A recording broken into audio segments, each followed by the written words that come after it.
आदाब और ढेर सारी तस्लीमात। दोस्तों, एक बार फिर मैं आपकी होस्ट शिल्पी आप सबका एक मुलाकात की इस हसीन और रंगीन महफिल में दिल्ली इस्तकबाल करती हूँ। दोस्तों, हिंदुस्तानी फिल्मी दुनिया की तारीख उस वक्त तक नामुकम्मल कहलाएगी जब तक कि उसमें एक बेहद बेपनाह खूबसूरत अदाकारा का जिक्र ना हो, और इस खूबसूरत अदाकारा का नाम है मोहतरमा सायरा बानो साहिबा। सायरा जी, हम आपका दिली खैर मकदम करते हैं हमारे इस शो एक मुलाकात में। बहुत शुक्रिया। सायरा जी, जब भी आपका नाम आता है दिलीप साहब का नाम भी आता है। आप न सिर्फ हिंदुस्तान और पाकिस्तान बल्कि सारी दुनिया के एक अहम अदाकार की शरीक हयात है। तो क्यों ना हम गुफ्तगू भी इसी मौजू से शुरू करें? क्यों नहीं, क्योंकि ये तो मेरा बहुत पेट और फेवरेट सब्जेक्ट है, तो बिस्मिल्लाह। जब आपको खबर मिली कि आपका निकाह दिलीप साहब से होने जा रहा है, तो आपकी ज़ुबान से पहला जुमला क्या निकला था? ये बात ठान ली थी 12 बरस की उम्र में कि अगर मैं निकाह करूँगी और अगर मैं शादी करूँगी किसी से तो इंशाअल्लाह वो यूसुफ खान से ही होगी। दैट वाज माय ड्रीम, और मेरा ड्रीम जो है वो हकीकत में रियलाइज़ हुआ है। बहुत खुशनसीब हूँ क्योंकि लोगों की जो हसरतें हैं कभी तमाम पूरी नहीं होती हैं, लेकिन अल्हम्दुलिल्लाह मैं इतनी लकी हूँ और खुशनसीब हूँ कि जितनी हसरतें मेरी रही हैं वो अल्हम्दुलिल्लाह सब पूरी हुई। सायरा जी, दिलीप साहब की शख्सियत एक सहर है। चूँकि ये प्रोग्राम उर्दू में है और उर्दू ज़ुबान जानने वाले लोग दिलीप साहब में एक गहरी दिलचस्पी रखते हैं। वैसे तो उनके बारे में काफ़ी बातें हमारे नाजरीन जानते हैं, मगर कोई ऐसी ख़ास बात जो एक शरीक हयात होने के तौर पर आप बताना चाहेंगे? कि मैं जिस इंसान को देख रही हूँ, यानी कि दिलीप साहब को जब मैंने किसी महफिल में देखा या अपने घर पे आते जाते देखा, तो मुझे यूँ लगा कि ये का जो एक पर्सोना जो है उसका असर जो है मेरे यंग और मेरे इम्प्रेशनेबल माइंड पे हुआ। मुझे याद है मुग़ल आज़म का सेट लगा हुआ था और हम लोग हर साल जो है, मेरी वालदा और मैं, मेरे भाई, मेरी नानी, हम सब लंदन में रहा करते थे। हमारी पढ़ाई वहाँ हो रही थी, हम दोनों की, मेरे भाई की और मेरी। वहाँ के स्कूल में हम पढ़ते थे एज डे स्कॉलर्स, और वहाँ पे एक घर लिया हुआ था। और अक्सर जो लंबी छुट्टी होती थी जुलाई से सितंबर तक, तो मेरी वालदा जो हैं वो हमें पूरा यानी कि यूरोप दिखाते हुए, और ये हर साल का मामूल था या हर दूसरे साल का मामूल कि यूरोप होते हुए और फिर हम अपने घर आते थे हिंदुस्तान। तो यानी कि वालदा की ये कोशिश रही हमेशा कि बेहतरीन से बेहतरीन वहाँ तरबियत हो, तालीम हो। उस दौरान मुग़ल आज़म का सेट लगा हुआ था ऐसी एक छुट्टी में, शीश महल। अब जब हम पहुँचते हैं वहाँ सेट के ऊपर, तो उस पर यूसुफ साहब खड़े हुए थे इस तरह ऐसे, और सफ़ेद शर्ट और पैंट पहने हुए। तो जैसे मैंने इनको देखा, ऐसे ओह माय गॉड, इनका तो पैकअप हो गया, यू नो। तो गाड़ी की तरफ बढ़े और he lean into the window and said के आपा जी, ये नसीम जी, शूटिंग तो पैकअप हो गई है मेरी, लेकिन आप अंदर चलिए और वो कव्वाली गाना कुछ चल रहा है। और मुझे याद है कि वो सो क्रेस्ट फॉलन के यूसुफ साहब की शूटिंग हो चुकी है। बहरहाल हम लोग अंदर गए और वहाँ इन्होंने हमें इंट्रोड्यूस किया सबसे। सायरा जी, 1962 में आपकी फिल्म जंगली आई। ये वो दौर था जब हम ब्लैक एंड वाइट सिनेमा से कलर सिनेमा में दाखिल हो रहे थे, और जंगली पहली ईस्टमैन कलर की कामयाब फिल्म थी, और आप एक सुपरस्टार के साथ काम कर रही थी। एक तरफ आपकी खूबसूरती के चर्चे जगह जगह हो रहे थे, तो दूसरी तरफ कामयाबी आपके कदम चूम रही थी। कैसा लग रहा था ये सब? और हम ये भी जानना चाहेंगे कि शूटिंग के दौरान, जंगली की शूटिंग के दौरान, कोई ऐसा किस्सा या हादसा जो आपको याद हो, जो आप हमें बताना चाहेंगी? बहुत ही अच्छा महसूस हुआ। बस यही एक ख्याल था कि खूब मेहनत करनी है मुझे, क्योंकि मुझे कुछ भी नहीं आता था। और ऐसे ऐसे मौके हुए जबकि मैंने अपने आप को काफ़ी यानी कि शर्मिंदा पाया, क्योंकि ये एहसास था कि वाकई इतनी कमी है मेरे में। ना तो मैं डांसर हूँ, ना तो पूरी तरह से मैं ज़ुबान से वाकिफ़ हूँ, क्योंकि अब जितना मैं उर्दू बोल लेती हूँ या हिंदी बोल लेती हूँ, उस वक्त यूँ होता था कि क्योंकि मेरा मीडियम इंग्लिश और फ्रेंच रहा and Latin, but I have studied you know only up to matriculation. क्योंकि मैं जैसे ही मैट्रिकुलेशन का एग्ज़ाम मैंने दिया, मैंने इतनी भी फुर्सत नहीं पाई कि मैं अपने रिज़ल्ट मालूम करूं, और मैं भाग के छुट्टियों में यहाँ आ गई। तो यहाँ जैसे आई हूँ तो मुझे 5, 6, 7 ऑफ़र्स मिल गए, जिसमें से एक जंगली था। कहूँ कि जुनून अगर किसी का था तो सिर्फ यूसुफ साहब का हमारे दिमाग के ऊपर। तो शम्बी साहब के साथ काम करते हुए मुझे कोई ऐसी दिक्कत नहीं हुई। मैं इस औ में नहीं थी कि ओ मैं शम्मी जी के साथ काम कर रही हूँ, क्योंकि मेरे ख्याल से वक्त कुछ ऐसा होता है कि वो शम्बी साहब का सुपर स्टारडम जो है, मेरे ख्याल से उनको अल्लाह ताला ने अता फरमाया आफ्टर जंगली, क्योंकि उस वक्त तक मेरा ख्याल है वो फिल्म्स जो कर रहे थे वो जैसे जंगली पूरा कलर का एरा ले आई, and it also put Kashmir on the map. उसके बाद आप देखिए जंगली के बाद कि हर फिल्म जो है वो वहाँ शूट हो रही थी। सायरा जी, आपके कपड़े, आपके जेवरात, आपका हेयर स्टाइल, सबकी शोहरत थी आपके साथ। तो आप क्या करती थी ऐसा, कितनी मेहनत करती थी ये सब ट्रेंड के लिए? रसीम जी, माय मदर, बहुत टैलेंटेड रही हर काम में, और उनका एक ये शौक़ था कि वो अपनी गुड़िया को सजाएं, कि हर मेरा कॉस्ट्यूम जो है फ़िल्म का according to the situation, according to the scene तैयार किया जाता था। अब चाहे वो फिल्म का कॉस्ट्यूम हो, ज्वेलरी हो, चाहे वो मेरी पर्सनल हो, तो गंगा जमुना के प्रीमियर के लिए जो है वो कारचोप जो होता है ना, जिस पे बनती हैं जी, जरदोजी वगैरह होती है, तो उस पे स्पेशली यानी कि मेरी साड़ी बनी थी, तैयार की गई थी। और मुझे आज तक याद है सफ़ेद क्रेप सिल्क थी, और उस पे था सिल्वर काम और मोतियों का काम था, और वो मैंने सोचा था कि वो मैं पहनूंगी, और for the first time Yusuf साहब मुझे देखेंगे और इंशाल्लाह मुझे नोटिस भी करेंगे। हर फ़ैन की ये ख्वाहिश होती है। जैसे कि आप देख रही हैं कि ये मैंने पहना हुआ है, कड़ा है, अंगूठी है, उसके मैचिंग इयररिंग है, ये भी उनके बनाए हुए हैं। ये जैसे डायमंड का सेट है जी, ये भी उनका ही बनाया हुआ है। उसका कॉस्ट्यूम जो है उसको कॉम्प्लीमेंट कर रहा है, कॉस्ट्यूम साथ बना है, पूरा कस्टमाइज के जब ये पहनूंगी तो उसके साथ ये कॉस्ट्यूम होगा।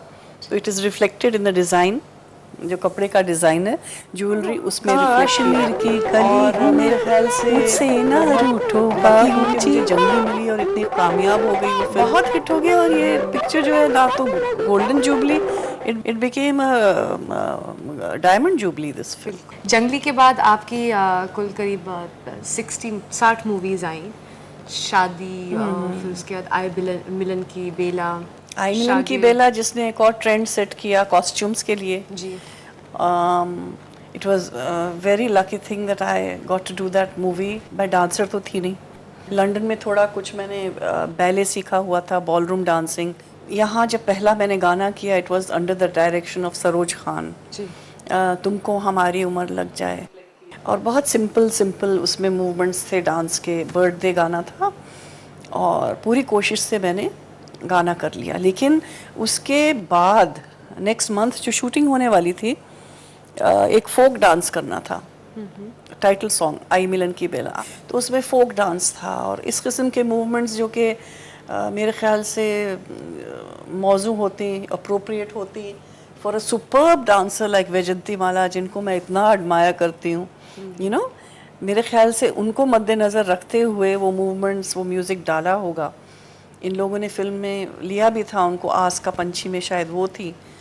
अब मेरे सिर पे ये सवार कि मैं किस तरह से ये अच्छी तरह से अदा करूं। तो यानी कि मैंने खूब मेहनत की है। एक बात तो ज़रूर है कि अल्लाह पाक ने सब कुछ अच्छा देने वाला अल्लाह है, लेकिन अपनी जो कोशिश है मैं कहूँगी वो बहुत बड़ी चीज़ है। जैसे साज और आवाज़, one of my earlier pictures, earlier films, story थी नौशाद साहब की, हाँ, म्यूज़िक था नौशाद साहब का। अब बाकायदा उन्होंने कथकली, भरतनाट्यम, कथक के तोड़े बजाए हैं और उस हिसाब से मुझको अदा करना है। तो वही बात यूसुफ साहब की कि कितना अच्छा वो सितार बजाना चाहते थे। तो मेरा ये था कि मैं चाहती थी कि मेरी इतनी तैयारी हो कि जब मैं पहला शॉट कर रही हूँ तो सब लोग खुश हो जाएं कि वाकई पहला शॉट जो है वो ओके हो गया। मेरे ख्याल से जो मकालमे हैं यानी कि डायलॉग्स हमें अदा करने पड़ते थे, जो हमको इतना नहीं आता था, यानी कि शेर शायरी, कि पहली ही फिल्म में वो शम्मी कपूर से कह रही हैं, उसको तंग कर रही हैं, लड़की जो है वो शम्मी कपूर को, हीरो को तंग कर रही है। वो बड़ा ग्रफ टाइप ऑफ मैन है और इसने ठान लिए कि मैं इसको किसी तरह तोड़ के रखूँगी, I will get the better of him.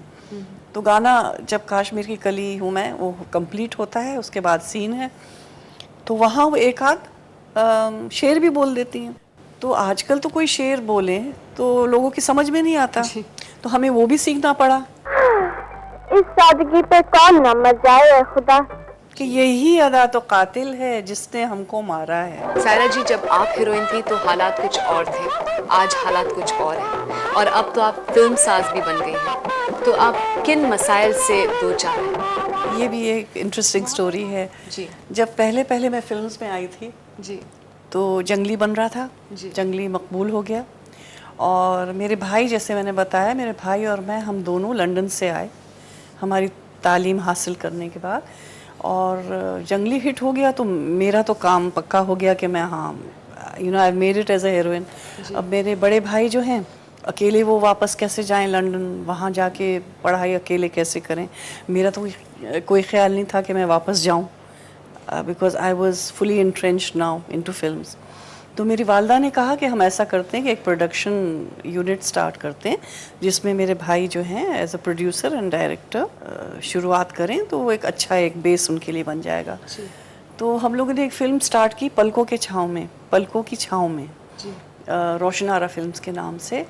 लेकिन अफसोस ये कि जैसे हमने स्टार्ट की तो it got into problems, date problems stars के साथ। मेरे अपने कोई प्रॉब्लम नहीं थे because I was not doing too many films, चंद ही फिल्म्स में कर रही थी, लाइक आई मिलन की बेला एंड दूर की आवाज़। लेकिन दूसरे स्टार्स को जो साइन किया था तो मुझे ये गवारा नहीं था कि मेरा भाई जाए उनके घर और डेट्स मांगे और फिर उनके लिए वेट करें। मुझे ये बर्दाश्त नहीं है कि आप इस तरह वेट करें डेट्स के लिए, बिकॉज मैं खुद बहुत डिसिप्लिन रही हूँ।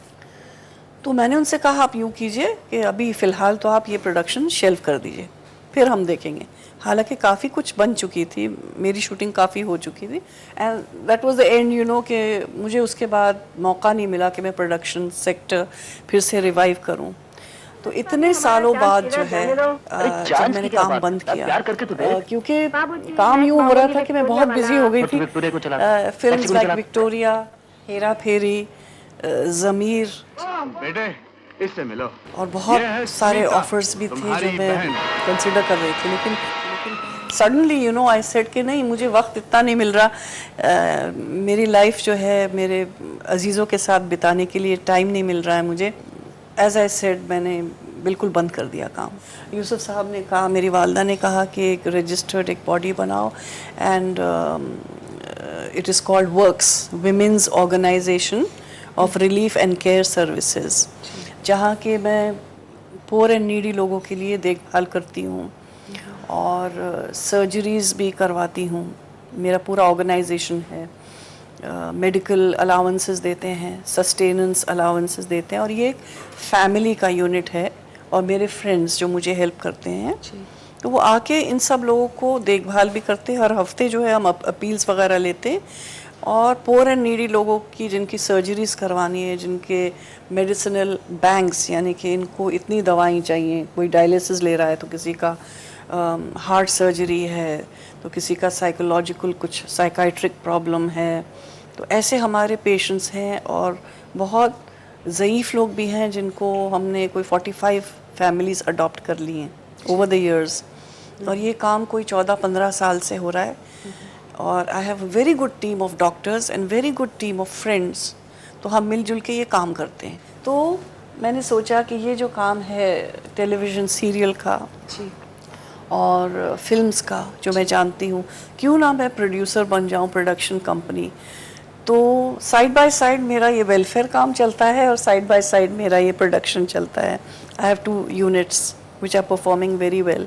और वाकई जब मैंने देखा कि सब कुछ मैं अपने घर से ऑपरेट कर सकती हूँ, ऑफिस है मेरा घर पे, और इतना अच्छा टीम हो गया है जो बहुत काबिल है, वो स्क्रीन प्ले पे मेरे साथ बैठना, कॉस्ट्यूम्स के ऊपर, हर चीज़ जो क्रिएटिव एस्पेक्ट है, म्यूज़िक है, उस पर मैं बैठती हूँ। सब मीटिंग्स घर पे होती हैं, एक्चुअल शूटिंग जो है वो बाहर होती है, कभी कभार कुछ कट्स होते हैं तो यहाँ मेरे घर पे हो जाते हैं। तो it's a very happy arrangement for me. तो मैं दोनों काम बहुत मज़े से कर रही हूँ। अब हमारे प्रोडक्शन ने टीवी सीरियल्स बनाने के बाद हमारी पहली फिल्म जो है वो रिलीज़ हुई है। We have gone into a Bhojpuri film, अब ते बन जा सजनवा हमार। मैं सच कहूँ तो इंस्पायर्ड है, बहुत अर्थी सब्जेक्ट्स, अर्थी यानी कि जो ज़मीन को पकड़ के चलने वाले सब्जेक्ट, जो देसीपन जिसमें होता है ना जी, उस तरफ मेरा बहुत अट्रैक्शन है। तो मैंने हमेशा यही बेस रखा कि भाई वो तो बहुत बड़ी बात है, हम गंगा जमुना का नाम लेते हैं, गंगा जमुना का, तो वो तो हमारे लिए एक पिलर है, एक क्लासिक है। लेकिन उससे यानी कि हम इंस्पिरेशन अगर ड्रॉ करते हैं और कोई चीज़ बनाते हैं, नकी से मैंने कहा तो आप कुछ ऐसी चीज़ बनाइए जो उसकी क्वालिटी, उसका फ्लेवर गंगा जमुना का है, भले कहानी अलग हो पर उसका एम्बियंस, उसका माहौल जो है वो वैसा देसी हो, गंगा जमुना की तरह से। तो ये फिल्म रिलीज़ हो चुकी है बिहार में, अभी ही रिलीज़ हुई है, बहुत कामयाब हो रही है जी। और मैं उम्मीद करती हूँ कि जब वो यहाँ रिलीज़ होगी आप सब उसे देखेंगे जी बिल्कुल, और उतने ही मज़े से देखेंगे जितना लुत्फ़ और जितनी मोहब्बत से हम सब ने उसको बनाया है आप सबके लिए। जी। सायरा जी, हाल ही में आपने एक भोजपुरी फिल्म बनाई, अब तो बन जा सजनवा हमार, और वो कामयाब भी हो गई है। हमारे नाज़रीन ये जानना चाहेंगे कि आप हिंदी फिल्म कब बनाने जा रही हैं? देखिए, अब मैं एक मेरी ये नौकरी है, मैं अपनी क्रेडिबिलिटी जो है वो इस्टेब्लिश कर रही थी दिलीप साहब के साथ, और मेरे ख्याल से अगर वो सोचते हैं कि मैं कामयाब हूँ इसमें और मैं एग्ज़ाम मैंने पास कर लिया है, तो अब हमें मौका दें कि हम एक हिंदी फिल्म बनाएं और इंशाल्लाह यूसुफ साहब उसमें काम करें। अच्छा, मैं माजरत चाहता हूँ जी कि छोटा सा वक्फा ज़रूर ले लीजिए, क्योंकि मुझे एक नहायत पर्सनल काम भी है और उसको करना भी है और लाजिम भी है। मैं आपसे immediately just have to give me a ring. अच्छा, ओके। सायरा जी, मुस्तकबिल में आप क्या करना चाहती हैं? हर दिन जो है I would like to take each day as it comes. मैं ज़्यादा प्लान नहीं करती हूँ, क्योंकि मैंने देखा है कि जब मैं ज़्यादा प्लान करती हूँ कुछ ना कुछ जो है अनटूवर्ड, कुछ ना कुछ गड़बड़ है, और अल्लाह की मर्ज़ी के बगैर तो एक पत्ता भी नहीं हिलता है। तो यू मे प्लान एवरीथिंग और होता वही है जो अल्लाह ने लिखा है, उसकी जो मर्ज़ी है। तो मुस्तकबिल में यही रहेगा कि मेरी नेक नियति है और मैं चाहती हूँ कि मैं अपना दिल साफ़ रखूँ, मोहब्बत भरा दिल सायरा जी, रखूँ। कोई ऐसी ख्वाहिश जो अभी तक पूरी ना हुई हो? बहुत सारी हसरतें जो हैं, जो थी, सब अल्हम्दुलिल्लाह पूरी हो गई हैं जी। हर तरह से। मैं अल्लाह की एहसानमंद। सबसे बड़ी जो हसरत थी वो भी पूरी हो गई कि I am today Mrs Dilip Kumar. लेकिन एक हसरत जो है वो बाकी रह गई, वो ये है कि अल्लाह से बचपन से आज तक ये दुआ की कि अल्लाह पाक जो हमारे अज़ीज़ हैं, जो हमारे बुज़ुर्ग हैं, जो हमारे बहुत ही करीबी और प्रेशस लोग हैं, काश अल्लाह पाक उनको सबको मुकर्रर करता। और ये दुनिया जो इतनी छोटी सी उसने बनाई है, उसके लिए कोई बड़ी बात नहीं थी कि उस दुनिया को बड़ा बड़ा बड़ा करता जाता, हर एक को अकोमोडेट कर देता। तो हम लोग जो पीछे रह जाते हैं, जो लोग चले जाते हैं, हम जो रह जाते हैं, हमारे दिल पे जो गुज़रती है, जो तकलीफ़ होती है, वो नाकाबिले बर्दाश्त है। तो काश आई नो एक बचपने की बात है ये, लेकिन काश ये होता कि हर इंसान जो है वो हमेशा रहता और तंदुरुस्त और अच्छा रहता हमेशा। इंसानियत को जब कुचलते हुए देखती हैं तो आपको क्या लगता है, क्या कहना चाहती हैं? बहुत बुरा लगता है ऐसा, इंसानियत को कुचलते हुए जब देखती हूँ बहुत बुरा लगता है। जब दुनिया के बड़े बड़े बुलीज़ को देखती हूँ बहुत बुरा लगता है। एंड मैं अब एक जैसी भी यानी कि अल्लाह पाक ने जो मुझे हैसियत दी है उस हिसाब से एक हल्की सी एक छोटी सी कोशिश में हूँ with my organisation women's relief organisation, कि जो भी मेरे से हो सकता है इंसानियत के तहत मैं लोगों की मदद करूँ और उनके काम आऊँ। आई नो कि एक इट्स लाइक जैसे समुंदर में एक बूंद जो होती है, लेकिन मैं सोचती हूँ अगर हम में से हर एक इसी तरह से एक बूंद करे और तो एक बड़ा समंदर बन जाएगा और दुख और तकलीफ़ जो है वो बिल्कुल मिट जाएगी अगर हम सब सोचें। लेकिन अनफॉर्चुनेटली हम सब इतने लेज़ी होते हैं कि हम सोचते हैं मैं इस तरह से। तो मेरा ख्याल है अपने पे से तवज्जो हटा के एक हिस्सा जो है अपना वो दूसरों के लिए भी रखना बहुत अहम है। जाते जाते हमारी उर्दू नाजरीन के लिए कुछ मैसेज देना चाहेंगे? एक ना एक शम्मा अंधेरे में जलाए रखिए, एक ना एक शम्मा अंधेरे में जलाए रखिए, सुबह होने को है माहौल बनाए रखिए, कौन जाने कि वो किस राह गुजर से निकले, कौन जाने कि वो किस राह गुजर से निकले, हर गुजरगाह को फूलों से सजाए रखिए। सायरा जी, आप हमारे शो पे आई, वक्त हो गया है अब रुखसत लेने का, लेकिन मैं आपका तहे दिल से शुक्रिया अदा करना चाहूँगी। Thank you Shilpi, thank you, it was very nice being here, बहुत खुशी हुई मुझे। दोस्तों, वक्त हो गया है आप लोगों से भी रुखसत लेने का। अगले हफ्ते फिर मिलेंगे इसी वक्त, तब तक के लिए खुदा हाफिज।